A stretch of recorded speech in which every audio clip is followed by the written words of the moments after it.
Dios le bendiga, hermanos.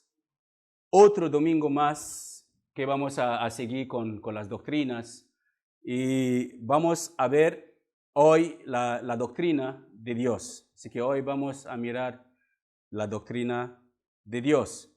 Así que hemos estado mirando la doctrina de la Biblia, vimos la primera enseñanza que tuvimos era la diferencia que hay entre el Nuevo Testamento y el Antiguo Testamento. El domingo pasado vimos la autoridad de la Biblia. Así que hoy vamos a mirar la razón principal por qué hacemos iglesia. La razón principal por qué estemos aquí. La razón principal por qué fuimos creados. Y la razón principal por qué fuimos creados es por Dios. Dios nos creó para Él. Por Él, para su complacencia, porque Él quiso crearnos. Así que hoy vamos a dedicarnos para entrar en un tema que está causando mucha división en el mundo entero y los que dicen que Dios existe y se consideran cristianos, de alguna manera son considerados como personas que discriminan por su fe. Pero los que no creen en Dios ni la existencia de Dios, es una mayoría, para serlo honesto, si tenemos que mirar la población del mundo, la mayoría de gente en este mundo no creen en Dios o creen en otros dioses. Así que hoy vamos a mirar la doctrina de Dios. La primera pregunta es, ¿existe Dios? Esa es una pregunta que para mí o para un cristiano no es necesaria hacer, aún para un inconverso, porque si uno se hace la pregunta, ¿existe Dios? Es como uno se puede hacer la pregunta, ¿existe este ordenador? Claro que sí que existe el ordenador. ¿Por qué existe el ordenador? Porque hubo alguien que creó el ordenador. De la misma manera podemos preguntarnos, ¿existe un edificio? Claro que sí que existe un edificio. ¿Por qué? Porque existe alguien que creó el edificio. Así que no puede haber un edificio sin un arquitecto que lo diseña. De la misma manera que no puede haber un coche sin un ingeniero o un mecánico que lo diseña. Así que el debate sobre la existencia de Dios no tiene fundamento en sí, porque es imposible que algo existe de la nada. De la misma manera que es imposible que este mundo en el cual estamos vino de la nada. La gente dice que el mundo proviene de un Big Bang. Y sabemos que si ponemos una bomba en este local y lo explotamos, nunca podemos tener orden o un local mucho mejor o más nuevo. Lo que tendremos será un local, el mismo local, pero en pedazos. Y todo mundo dentro en pedazos. Así que si hubo una explosión alguna vez para que el mundo existiera o viniera en existencia, es imposible que una explosión causa orden. Así que hay muchas religiones, hermanos, que creen exactamente en la existencia de Dios o creen en la existencia de un ser supremo, no el Dios de la Biblia que nosotros creemos que Él existe, pero hay muchas religiones que creen en la existencia de un ser supremo y profesan que ellos mismos adoran a este verdadero Dios. Pero la pregunta, ¿acaso quiere decir que esta gente o estas religiones creen en el verdadero Dios de la Biblia? Porque muchos musulmanes dirán que los cristianos, los judíos, los musulmanes, todos adoramos al mismo Dios, Allah.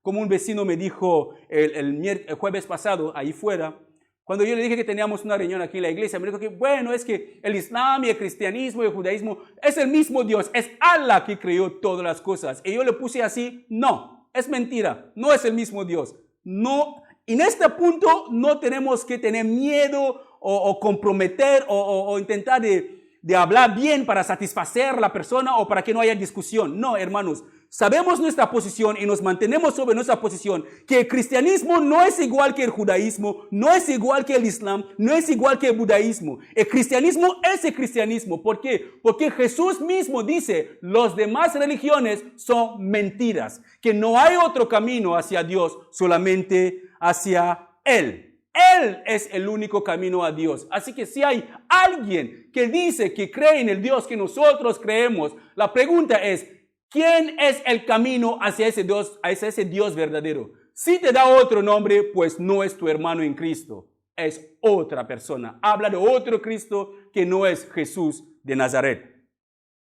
Y la religión de la India, que es el hinduismo, es una religión que tiene dos tipos de creencias. Y hay los politeístas que creen que existen varios dioses, que no existe solamente un solo Dios. En la India, los politeístas creen que hay más de 3 millones de dioses. Hermanos, puedes imaginarse, 3 millones de dioses en la India, en el hinduismo. Y todos ellos creen que los 3 millones de dioses son el verdadero Dios. Y también existen otros que son los monoteístas que creen en el Dios que se llama Brahma. Y este Brahma para ellos Brahma es una mezcla de la religión brahmista y la religión hinduismo. Son una mezcla de dos religiones y dicen que Brahma es el Dios de la creación. Así que podemos encontrar, una de las cosas que es más fácil es encontrar a un pakistaní o a alguien de la India que dice que el Dios que nosotros adoramos el domingo es el mismo Dios. La pregunta es, ¿cómo se llama tu Dios? Jehová de los ejércitos. ¿Cómo se llama tu Dios? ¿Quién es el camino hacia ese Dios? Si no es Jesús, otra vez lo pongo claro, hermanos, no somos hermanos. De todas las religiones que existen, como el cristianismo, el judaísmo, el islam, el budismo, el hinduismo y muchos más, la pregunta es, ¿cuál de estas religiones adoran al verdadero Dios? Nosotros que estamos aquí dentro, ¿cómo sabemos que el Dios que adoramos es el verdadero Dios? Si un musulmán le pregunta, ¿por qué tú dices que mi Dios no es el verdadero? ¿Y cómo sé que el tuyo es el verdadero? ¿Cómo podemos saber que nuestro Dios, que nosotros adoramos, es el verdadero Dios?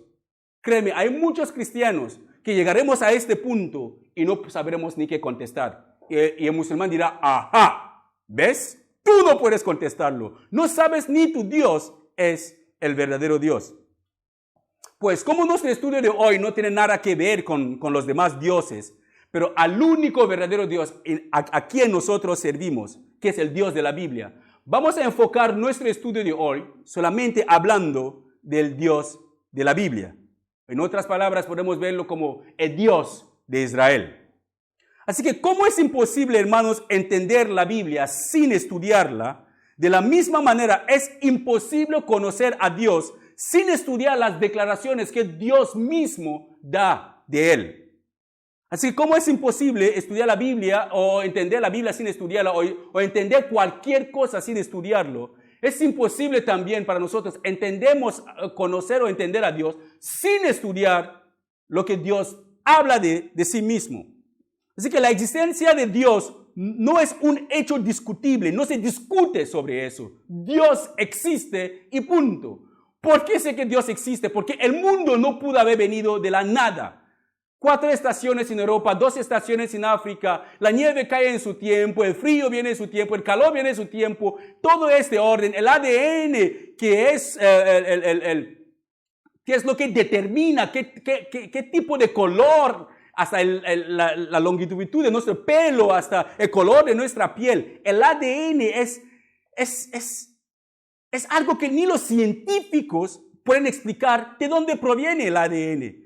Porque dice que no, todo vino de la nada por azar. Pero la pregunta, dentro del ADN se necesita proteínas, porque el ADN es una combinación de proteínas. Pero dentro de esas proteínas hay ADNs también. Así que, ¿cuál vino primero? ¿El ADN o la proteína? ¿El gallo o el huevo? ¿O la gallina o el huevo? Son cosas que ni la ciencia puede contestar esas cosas. Pero nosotros tenemos la respuesta en la Biblia. Que en el principio creó Dios los cielos y la tierra. Y punto. Así que como la existencia de Dios no es algo discutible y que la Biblia pone por cierto su existencia, en el primer capítulo mismo de Génesis capítulo 1, si vemos Génesis capítulo 1:1 dice, en el principio creó Dios los cielos y la tierra. Y según Romanos 1:19 dice, todas las personas, sean creyentes o no creyentes, tiene un sentido profundo y eterno que Dios existe. Dios mismo ha puesto en cada persona su existencia. Así que hay una conciencia, hay algo en cada ser humano. Por eso que no todos somos ladrones, no todos somos asesinos, no todos hacemos lo mal. Y muchas de las veces, aunque hacemos el mal todos nosotros, hay algo que nos dice que lo que hemos hecho está mal. Dios mismo puso su esencia, algo de Él en el ser humano, para que cada ser humano puede de alguna manera, mirando hacia la creación misma, saber que Dios existe. Aunque aparte después de todo eso que Dios ha hecho, hay muchas personas hoy que reconocen o niegan totalmente, no quieren reconocer la existencia de Dios. Es simplemente porque han decidido cambiar la verdad de Dios por la mentira, según Romanos 1:25. Han decidido ellos mismos cambiar la verdad de Dios por la mentira. Y se convencen a sí mismos, no dando lugar a Dios en sus pensamientos, en sus corazones, según Salmos 10:4. Y por eso que en Salmos 14:1, en Salmos 53:1, la Biblia les llama necio. ¿Qué es el necio que dice en su corazón que Dios no existe? Personas hoy en día lo llaman de una manera moderna, le llaman ateo. El ateísmo no existe. El ateo no existe. La Biblia llama a los que dicen que Dios no existe. La Biblia les llaman necio. Son necios. Así que creen en Dios no es ninguna fe ciega, hermanos, que dice que hay que tener una fe ciega para creer en Dios. Uno debe basarse misma en las mismas evidencias que se halla en la Biblia como en el mundo natural. Podemos ver muchas evidencias en la Biblia que Dios existe. De la misma manera que podemos mirar, salimos solamente fuera, vemos cómo las plantas crecen. Pero ¿dónde vinieron las plantas? El otro día mi hija, hace un tiempo, nos dijo que la maestra había mentido. Regresó de casa y dijo, mami, la maestra mintió. Y su mami le preguntó, ¿qué dijo la maestra? Que la maestra dijo que nosotros venimos de los monos. Bueno, para ella, una niña de 6 años y el poco conocimiento bíblico que tiene, no le cabe en la cabeza que el ser humano puede venir de mono. Imagínate. Pero hay personas que sacan toda una carrera para demostrar que el ser humano viene de monos. Pero una niña de 6 años no le puede entrar en la cabeza que los seres humanos vienen de monos. Pues es que la Biblia dice que los viles, los menospreciados, usa Dios. Niños como ellos, Dios usa para avergonzar a los sabios y los más entendidos. Es lo que Dios hace. A veces no entendemos. ¿Cómo puede ser que alguien va a la universidad durante muchos años, estudia carreras bastante grandes y dice que venimos de los monos? Es una niña de 6 años y dice, lógicamente, eso no es correcto. El Señor dirá, el hombre que estudió se quedará como, tú no sabes nada, ¿qué sabes? Pero la niña de 6 años, en su inocencia misma, hay algo de Dios en ella, en los niños mismos, que demuestra que de alguna manera Dios nos hace entender que Él existe. Aceptar la existencia de Dios o rechazar la existencia de Dios, eso ya es asunto personal. Dios nunca va a obligar a alguien a poner una pistola o un machete en tu cuello o lo que sea para que tú le aceptas o para que tú crees en Él. Él ya ha hecho todo lo que Él tiene que hacer para que nosotros sabemos que Él existe. La pregunta ahora es, ¿cómo es Dios? La Biblia dice que Dios ve. ¿Significa que Dios tiene ojos? La Biblia dice que Dios habla. ¿Significa que Dios tiene boca? La Biblia dice que Dios, el brazo de Jehová, ¿significa que Dios tiene mano? La Biblia dice que en Génesis, que Dios bajaba por la tarde en el huerto de Edén y paseaba con Adán y Eva. ¿Significa que Dios tiene pies? Por eso que los musulmanes y los cristianos, por eso que he tenido problemas con los musulmanes para hacerle entender que Dios tiene un hijo. Para ellos es una blasfemia para decir que Dios tuvo relaciones con una mujer para tener hijos. Y yo les pregunto siempre, vale, suponemos, el Corán dice que Dios ve, ¿sí o no? Sí, el Corán dice que Dios ve. El Corán dice que Dios tiene mano, ¿sí o no? Sí, el Corán dice eso. El Corán dice que Dios tiene pies, el Corán dice que Dios habla. ¿Acaso Dios es un ser humano para tener todos esos cuerpos humanos o tener esas características humanas?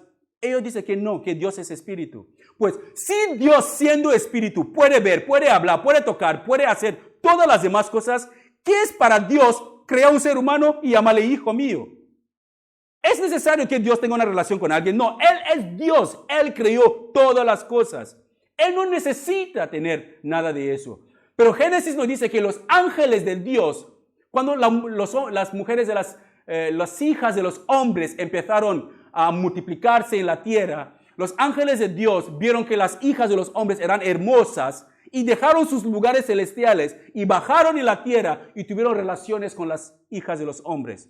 Ahí existieron los gigantes y todas esas cosas, como Goliat y muchas cosas más. Y Dios, ¿qué hizo Dios? Dios les cogió a todos ellos, están en una cárcel esperando el día de juicio, porque dejaron su lugar celestial. Y Dios no les perdonó. Así, si la Biblia no nos da ninguna descripción física de cómo es Dios, para nada no lo vamos a encontrar en ninguna parte en la Biblia. Pero si miramos en Juan 4, 23 a 24, Jesús nos dice que Dios es espíritu. Dios no es hombre para mentir, ni es hijo de hombre para arrepentirse o para cambiar sus decisiones. Dios es espíritu. Y los que adoran a Dios le adoran en verdad, en espíritu, según este versículo. En Juan 1:18 también el apóstol Juan, declara: nadie jamás ha visto a Dios. Nadie nunca ha visto a Dios. Si nadie nunca ha visto a Dios, la pregunta es, ¿por qué Dios no permite que le vemos? ¿Por qué Dios no permite que nosotros los vemos si queremos adorarle, queremos conocerle? La respuesta de eso está en Éxodo 33, 20, donde Moisés preguntó a Dios: oh Señor mi Dios, si yo he hallado gracia en tus ojos, permítame ver tu gloria. Y Dios le contesta: que cualquiera que vea mi rostro morirá. Dios es tan santo que ningún ser humano puede ver su rostro y sigue vivo. Mira Juan, cuando Juan escribió el Apocalipsis, él vio a Jesús. Dice que tenía el rostro como de sol, los ojos como llamas de fuego. Juan dijo que cayó como muerto delante de Jesús. Ese es el Jesús que Juan se acostaba antes, cuando Jesús estaba en la tierra, se acostaba sobre él y hablaba con él. Pero en el Jesús glorificado, cuando Juan vio a Jesús en esta visión, Juan cayó muerto, no tenía ni fuerza. Nadie puede ver a Dios y permanece en vida. Ninguno de nosotros. Y Dios le avisó eso a Moisés. Jesús tuvo que poner su mano sobre Juan y darle más fuerza para levantarle, para que él pudo ver la visión o recibir la palabra que Jesús tenía para la iglesia. Así que, ¿por qué Dios no permite que la gente le vemos? Ahí lo tenemos en Éxodo 20, porque nadie puede verle y sigue vivo. Así que no puedes ver mi rostro, dice Dios a Moisés, porque nadie puede verme y vivir. Así que si nadie nunca ha visto a Dios, porque Él es espíritu, nadie puede ver su rostro y vive.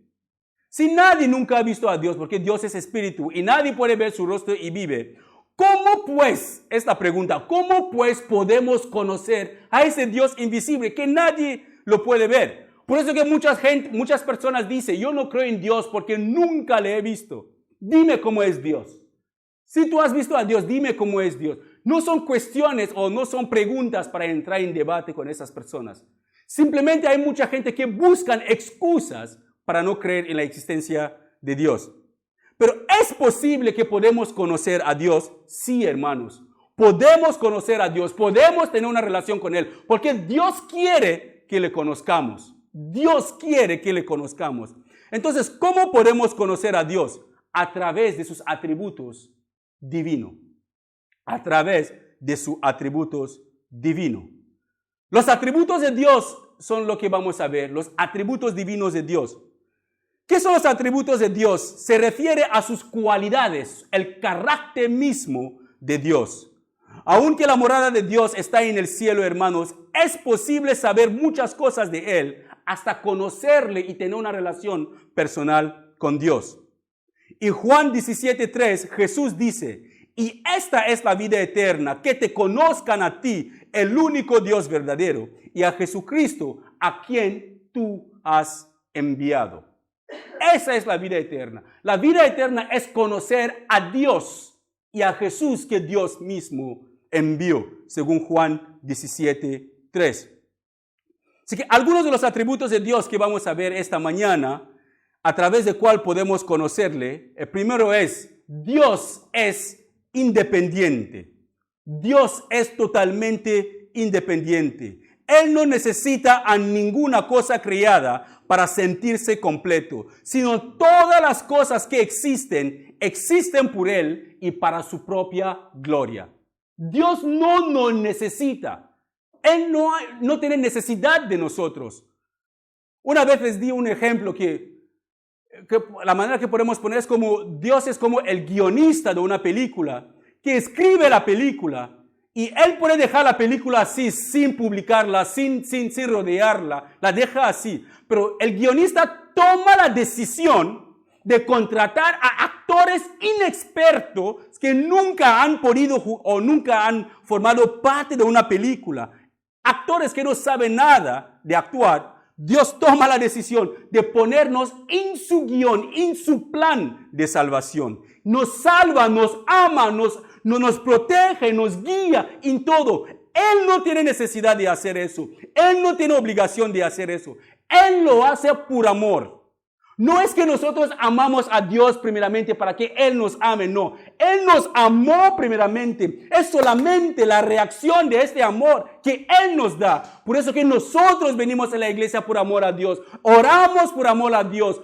Ayudamos a los demás por amor a Dios porque Él nos amó primeramente. Es lo que Él hizo. Dios siempre ha sido perfecto, perfectamente feliz y satisfecho en su existencia personal. Sus caminos no son nuestros caminos, ni sus pensamientos como nuestros pensamientos, según Isaías 55, de 8 a 9. Aún así, Dios ha decidido incluirnos en su plan de salvación y se deleita en su corazón cuando nosotros lo obedezcamos. El siguiente atributo de Dios es eterno. Dios es eterno. Dios no tiene principio ni tiene fin. Dios siempre ha existido y Dios siempre existirá, según Salmos 9:2. Él es el principio y el fin, el primero y el último, el alfa y el omega. Él es y Él es que es y Él es el que vendrá, según Apocalipsis 1:8. Para Dios, un día para Dios, hermanos, son como 1000 años para nosotros. Un solo día para Dios. Así que nuestras vidas delante de Dios no duran ni un segundo. Del momento que nacimos como Samuel hasta el momento que nos envejecemos o morimos a los 100 años, ni dura un segundo delante de Dios. Así que imagínense, hermanos, cuán corto es la vida del hombre y cuánto tiempo menospreciamos, malgastamos haciendo cosas que para nada traigan gloria a Dios. El siguiente atributo de Dios es que Dios es omnipresente. Dios está presente en todas partes. Él llena los cielos y llena la tierra, aunque los cielos y la tierra no pueden ni contenerle por completo. Los cielos y la tierra son pocos, es un espacio reducido para contener a Dios, pero Él lo llena por completo. No hay lugar donde Dios no está, hermanos. No hay lugar donde de Dios podemos escondernos. No hay ningún solo lugar, según Salmo 139. No podemos escondernos de Dios en ninguna otra parte. Aunque usted está en un agujero donde la gente no le ve, aunque usted está de noche en total oscuridad, pecando o haciendo cualquier cosa, ahí murmurando y hablando mal y planeando mal sobre alguien, y piensa que nadie le escucha, solamente usted y la persona, aunque está encerrado en una caja fuerte y nadie le está escuchando, créanme, Dios está ahí y escuchando todo, y algún día rendiremos cuentas por eso. El siguiente atributo de Dios es que Dios es espíritu y es invisible. Dios no tiene partes, ni tiene tamaño, ni tiene dimensión. Dios es espíritu, según Juan 4:24. Dios es espíritu. Los ateos piensan que Dios es como el personaje ficticio de Papá Noel. Piensa que Dios es como un anciano sentado en una silla o en un trono con la barba blanca y ahí esperando para castigar a los niños que se portan mal. Dios no es así. Dios no tiene ni mano, ni pie, ni cabeza, ni pelo blanco, ni nada. Él es espíritu. Y la única cosa que Dios nos ha dejado ver es que Jesús es la imagen visible de este Dios invisible, según Juan 1:18. Dios se ha dejado ver en Jesús. Por eso que Tomás le preguntó a Jesús, Señor, enséñanos el Padre. Jesús le preguntó, pero Tomás, tanto tiempo he estado con vosotros? ¿Aún me preguntan de enseñarte el Padre? El que me ha visto a mí, ha visto al Padre, porque yo estoy en el Padre y el Padre está en mí. Así que Dios se ha dejado revelar en Jesús. Podemos ver el amor de Dios en Jesús, que nadie puede entregar su vida, ningún ser humano puede entregar su vida a otro ser humano. Pero por el amor que Dios tenía por nosotros, Él entregó la vida de su Hijo para nuestra salvación. Y también podemos ver que Jesús es la imagen visible de Dios invisible en Colosenses 1:15. El siguiente atributo de Dios es que Dios es omnisciente. Dios lo sabe todo. No hay nada que podemos esconder de Dios, según 1 de Juan 1:20. Dios sabe todas las cosas. No hay nada que podemos esconder de Él. Si usted está viviendo en pecado, si uno está viviendo en pecado y nadie en la iglesia lo sabe, nadie en su casa lo sabe, Dios sí que lo sabe. Si uno está mintiendo en secreto y nadie lo está viendo y piensa que Él lo está haciendo a la espalda de Dios, Dios sí que lo está viendo. Ninguna cosa creada escapa de la vista de Dios. El siguiente atributo de Dios es que Dios es veraz.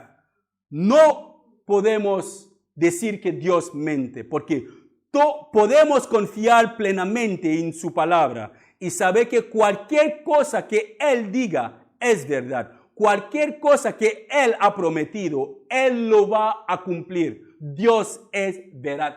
Él no cambia su palabra. Si Él dice que nos bendecirá con bendiciones celestiales, nos bendecirá con su presencia, Él lo va a hacer, según Números 23:19. Dios no miente de ninguna manera. El siguiente atributo de Dios es bueno y es amor. Dios es bueno y es amor. Todo lo que Dios es y hace es bueno, según Génesis 1:31. Todo lo que Dios hace es bueno. La bondad de Dios se puede ver mediante su misericordia y su gracia. Podemos ver la misericordia de Dios para con nuestras vidas, hermanos. Solamente pensamos dónde estábamos nosotros antes que Dios nos rescató. ¿En qué tipo de pecados nos involucrábamos antes que Dios vino a nuestro socorro? Ahí podemos ver la bondad de Dios y el amor de Dios. Dios es amor y demostró también su amor para con nosotros, mandando a su Hijo Jesús a morir en la cruz de Calvario por nuestros pecados, según 1 de Juan 4:8 y 10. El siguiente atributo de Dios es que Dios es santo.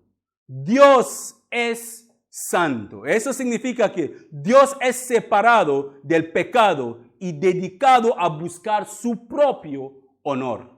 Dios no es un hombre que nació, como dicen, porque los mormones, esa es una doctrina de verdad que es una blasfemia total para Dios.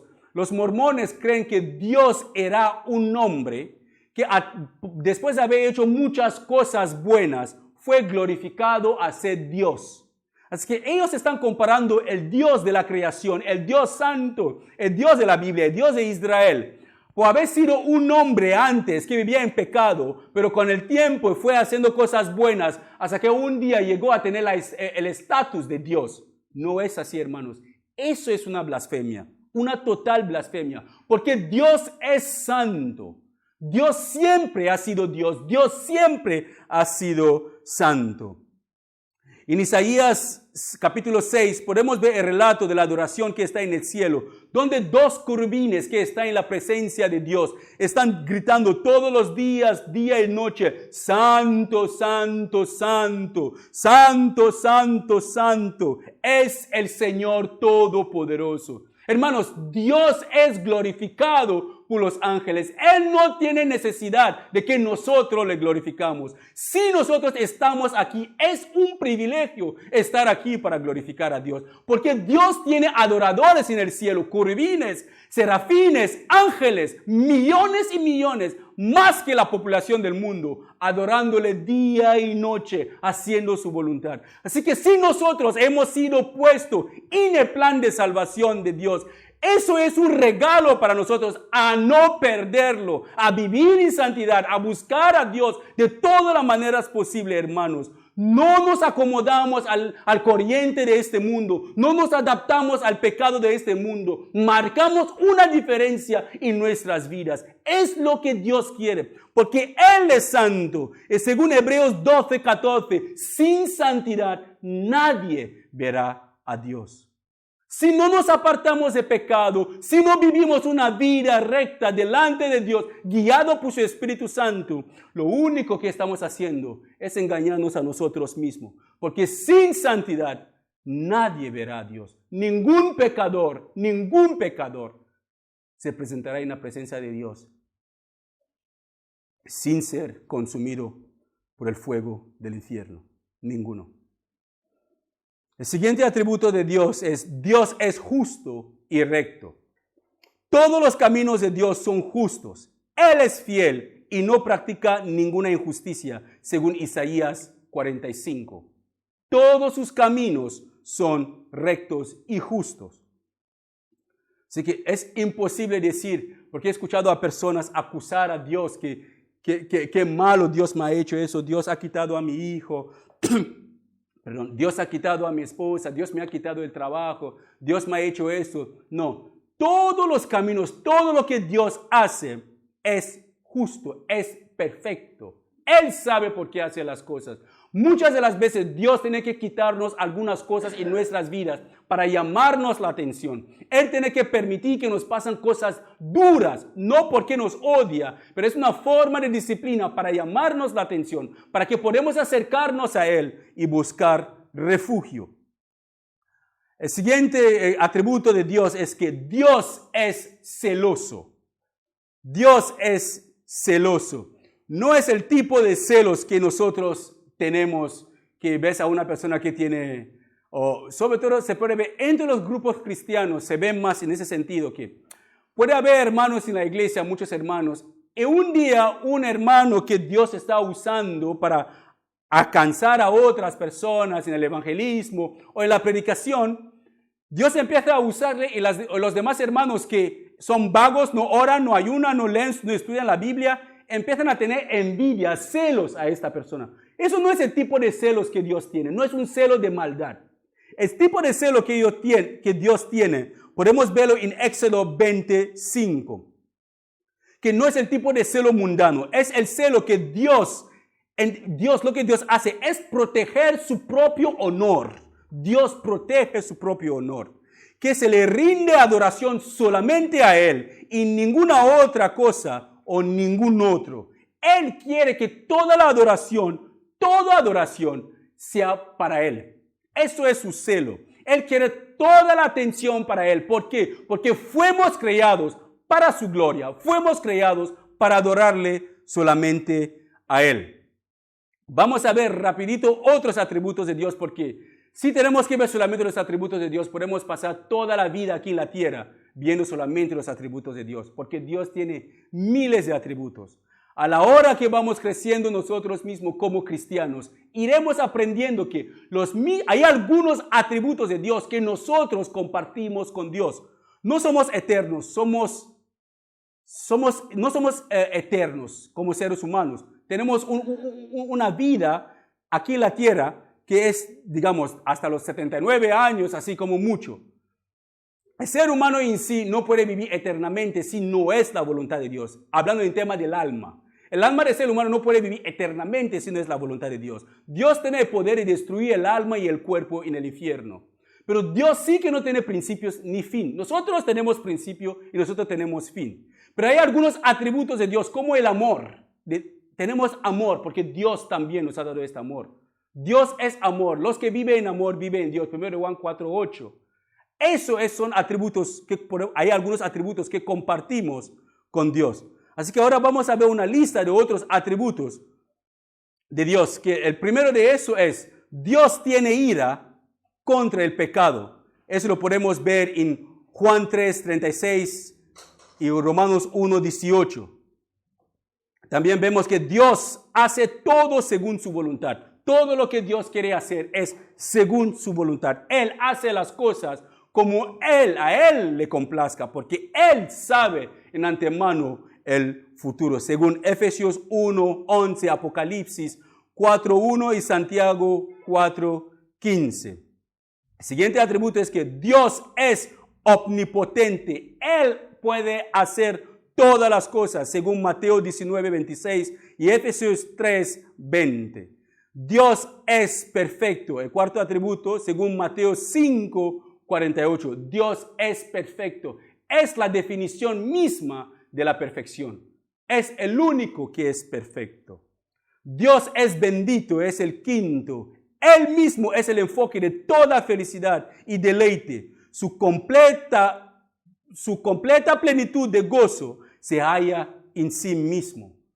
Dios es satisfecho de sí mismo, según Lucas 1:68. Así que después de haber visto los atributos de Dios, quiero que entramos en una doctrina que de verdad ha causado muchas divisiones en el cristianismo. Una doctrina que ha causado muchas divisiones en el cristianismo. Y seguramente que es una doctrina que lo hemos escuchado muchas de las veces. Otras personas se habrán enfrentado con personas que creen en esa doctrina. Pero hermanos, yo le voy a confesar una cosa. Esta doctrina, que es la doctrina de la Trinidad, es una doctrina que es imposible explicarlo y entenderlo. Imposible. Intentar explicar la Trinidad a alguien significa que tú mismo que estás explicando la Trinidad lo entiendes para poder explicarlo muy bien a alguien. Es un misterio para el ser humano entender que cómo Dios puede ser trino, cómo puede existir tres personas en un solo Dios. Intentar explicar eso es como usar una cuchara de café chiquitín para vaciar el océano. Puedes pasar toda la eternidad ahí con esta cuchara y nunca podrás vaciar el océano. Así es cuando uno intenta explicar la Trinidad, porque es un misterio completo. Pero podemos tener unas chispas de qué es la eternidad, la Trinidad, qué quiere decir la Biblia sobre la Trinidad. ¿Por qué? Porque es una de las doctrinas fundamentales de la fe cristiana. La Trinidad es una de las doctrinas fundamentales de la fe cristiana. Pues he hecho un pequeño representación para que lo vea. La Trinidad es Dios el Padre, más Dios el Hijo, más Dios el Espíritu Santo, igual a un solo Dios. Es difícil. Sabemos que 1 más 1 más 1 es 3. ¿Cómo puede ser 1 más 1 más 1 es 1? Eso según las matemáticas, no hay fórmula para descifrar eso. Es que no entra en las matemáticas. Es imposible entender que Dios el Padre, más Dios el Hijo, más Dios el Espíritu Santo, las tres personas diferentes, hacen un solo Dios. Uno se vuelve totalmente loco. Así que son cosas que Si uno no lo entiende en esta vida, créanme hermanos, no se mate la cabeza para no tener todo el entendimiento completo de la eternidad. Porque algún día, cuando veremos a Jesús cara a cara, tal cual como Él es, ahí podremos entender cómo es posible. Yo me gustaría decir, Jesús, explícame, ¿cómo es posible que hay 3 personas en un solo Dios? Porque me pasé la vida en la tierra, nunca lo entendí. Cogí solamente un poquito de chispas, por ahí un poquito de chispas para allá, según lo que la Biblia me dio como información. Pero no pude entenderla todo. Pues hermanos, vamos a ver un poquito esta doctrina de la Trinidad. Esta misma doctrina quiero que lo entendamos, que es que ha causado muchas divisiones entre el mismo cuerpo de la religión cristiana. Muchas divisiones. Por eso que existen 2 ramas en el cristianismo, de alguna manera, en ese tema de Trinidad. Existen los unitarios, existen los trinitarios. Y nosotros somos los trinitarios. Creemos que existe el Padre, el Hijo y el Espíritu Santo. Son 3 seres diferentes, pero que los 3 seres diferentes son uno. Uno en pensamiento, uno en acción, uno en todas las decisiones que toman. Pero son 3 personas, sí quiero ponerle en personas porque Dios no es una persona, pero son 3 seres totalmente separados y distintos. Así que los unitarios creen que Jesús es la misma persona que el Padre y el Espíritu Santo. Ellos creen que cuando Jesús estaba aquí en la tierra, no había nadie en el cielo. Había solamente Jesús dejó su posición en el cielo y vino en la tierra. Así que la pregunta es, para ellos, el Padre, el Hijo y el Espíritu Santo no existen en 3 personas separadas, existen solamente Jesús. ¿Cómo es posible entonces que Jesús oraba? Y seguramente que a lo largo de su peregrinaje cristiano, usted escuchará, la gente que se consideran unitarios, no se llaman unitarios. O escucharemos más, la palabra más común que escuchará serán los solo Jesús. Así se llaman, los solo Jesús. Los solo Jesús creen que solamente Jesús existe, que el Padre, el Hijo y el Espíritu Santo, todo es Jesús mismo. Pues, si Jesús es uno y no existe el Padre y el Hijo, la pregunta que uno tiene que hacerse, la pregunta que esas creencias no pueden contestar es, ¿cómo es posible que Jesús oraba en el huerto de Getsemaní, según Mateo 26, 39? Si el Padre no existe, existe solamente Jesús. Entonces, ¿a quién oraba Jesús en el cielo? Cuando Jesús decía, Padre, si es posible, pásate esta copa de mí, ¿a quién oraba? ¿A Él mismo? Si Él mismo era el mismo Padre que estaba en la tierra y el mismo Espíritu Santo, pues ¿por qué oraba al Padre? Se ve que este Jesús quizás algo le pasaba para estar orando, que Él mismo se estaba orando a sí mismo. Es como yo mismo me acerco a la cocina, estoy planchando, Alex, cógeme el vaso que está ahí. No tiene sentido, estoy planchando, la persona que tengo que llamar es a mi hijo o a mi esposa o a mi hija para que me ayude. Exactamente, Jesús está orando a alguien para que se haga la voluntad de alguien. Si tiene que hacerse la voluntad de alguien o su voluntad, porque Él está orando a esta persona que se haga su voluntad. Así que son preguntas que los unitarios o los solo Jesús no pueden contestar. La otra pregunta está en Lucas 3, 22, que si Jesús era el Padre, ¿quién habló entonces desde el cielo cuando Jesús fue bautizado? ¿Quién dijo, ese es mi Hijo amado en quien tengo complacencia? Si Jesús estaba ahí con Juan el Bautista y le metieron en el agua, a la hora que le sacaron, una voz habló desde el cielo, ese es mi Hijo amado en quien tengo complacencia. ¿Quién habló? ¿Era Jesús que dijo, ese es mi Hijo amado en quien tengo complacencia? ¿O fue la voz del Padre que estaba en el cielo? Pero también el mismo versículo dice que el Espíritu Santo bajó en forma de paloma. Pues si Jesús es el mismo, si Jesús estaba ahí, Él es mismo Espíritu Santo, Él es el mismo el Padre, ¿cómo es posible que Jesús estando ahí se convierte en una paloma, se convierte en una paloma y se pone en su mismo hombro? Son preguntas que los unitarios no pueden contestar. Y también, hermano, quiero que entendamos que hay muchas otras preguntas en la Biblia que desmienten totalmente la doctrina de los unitarios.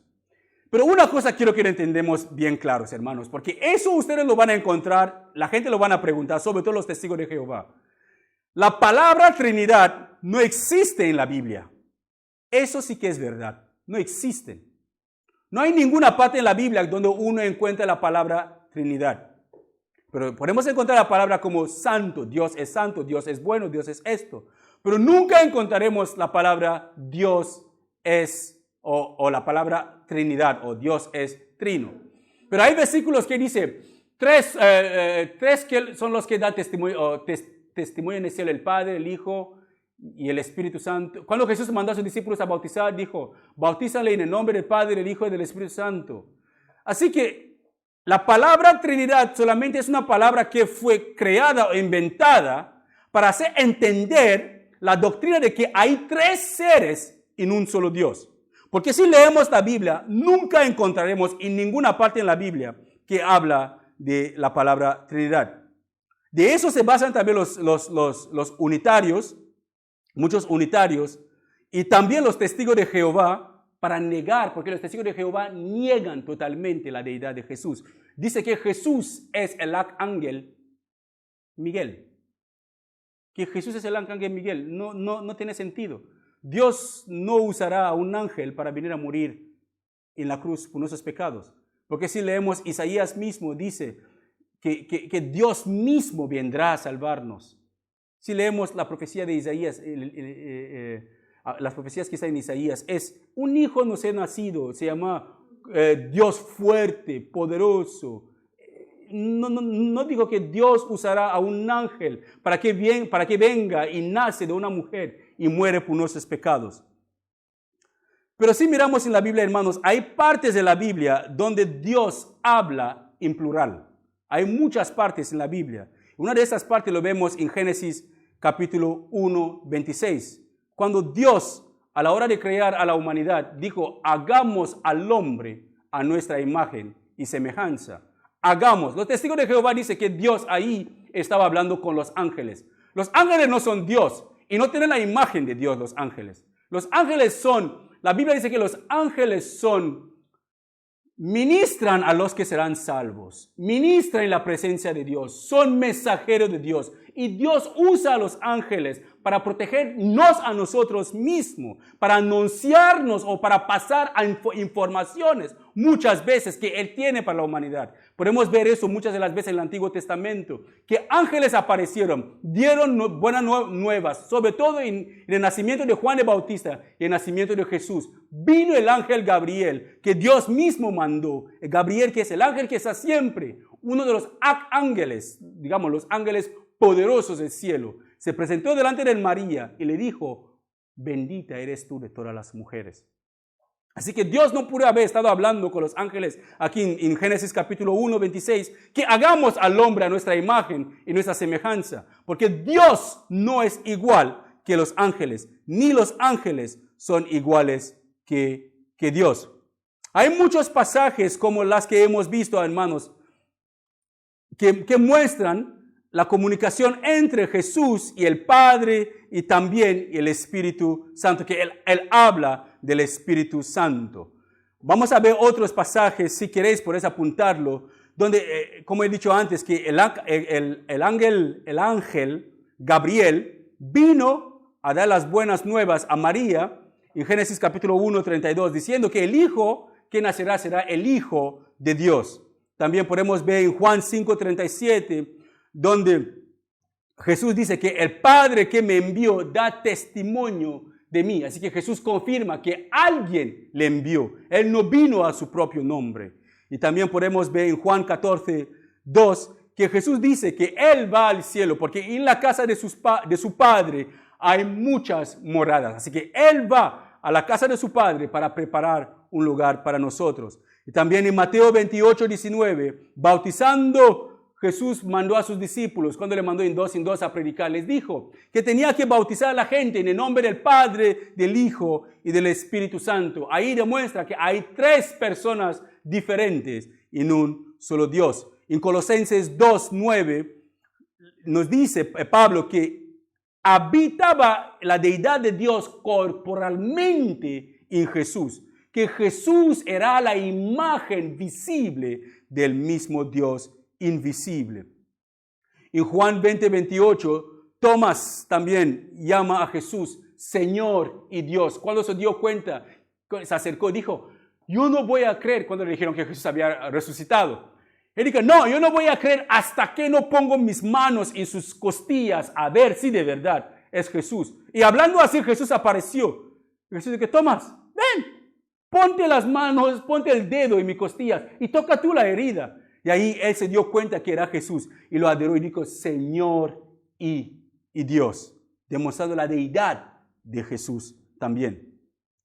En Hechos 5:3, Ananías y Zafira, un matrimonio que vendieron su terreno, trajeron el dinero para los discípulos para que lo puedan usar en la obra. Pero se quedaron con parte del dinero en casa, no quisieron dar todo el dinero y se arreglaron entre ellos que vamos a mentir que ese es todo el dinero que hemos sacado. Y cuando llegaron ahí, Pedro le preguntó, Ananías, ¿por qué intenta engañar a Dios? El Espíritu Santo. Podemos ver eso en Hechos 5:3. Si lo pueden leer, por favor, lo lee después en casa. Hechos capítulo 5. Vemos como Pedro enfatiza que el Espíritu Santo mismo es Dios. Vale, una de las cosas que vamos a ver ahora, que es uno de los últimos puntos de la Trinidad, son los distintos papeles, los distintos roles que tiene el Padre, el Hijo y el Espíritu Santo en la Trinidad.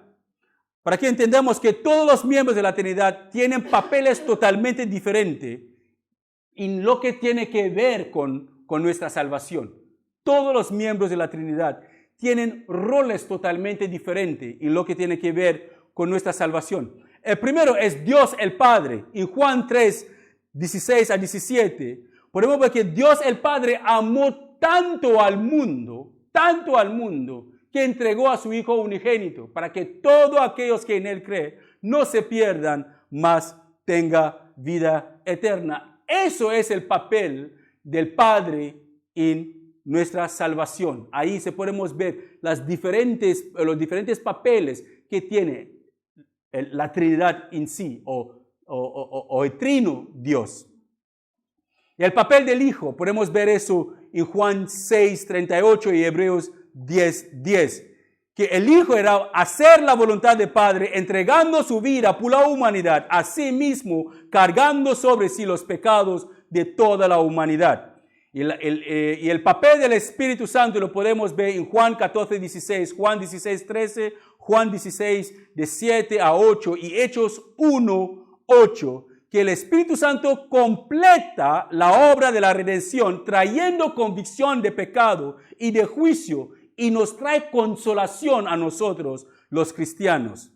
Y nos da también el poder y el denuedo y la guía para seguir nuestro peregrinaje aquí en la tierra, según Juan 16:13 y Hechos 1:8.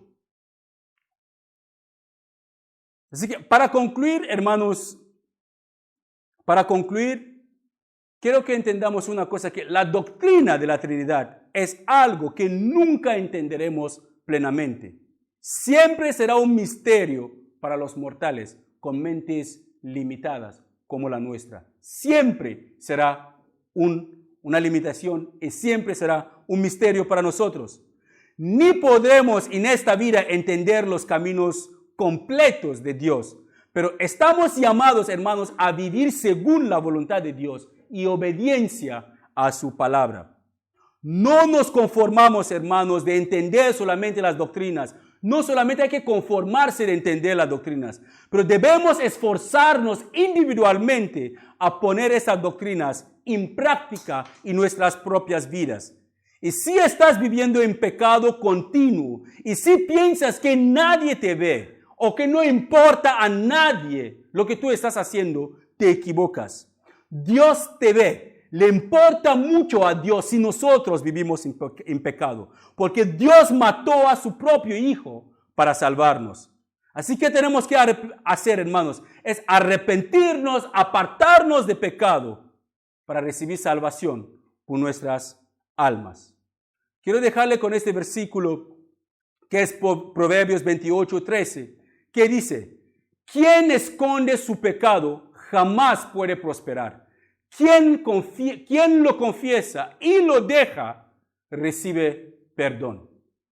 ¿Quién esconde su pecado? Si hay alguien que vive en pecado y intenta esconder su pecado, nunca encontrará perdón de pecados, jamás en su vida. Pero si alguien que reconoce que está viviendo en pecado, confiesa sus pecados a Dios, no solamente lo confiesa, pero deja de practicar ese pecado, sí que esa persona recibirá perdón por sus pecados, según Proverbios 28:13. Así que, hermanos, yo le quiero pedir de verdad, del fondo de mi corazón, que busquemos a Dios mientras que Él puede ser hallado. Esforcémonos en todo lo que depende de nosotros para permanecer firme en su camino. Y oremos para que Él nos dé la fuerza para seguir adelante. Amén.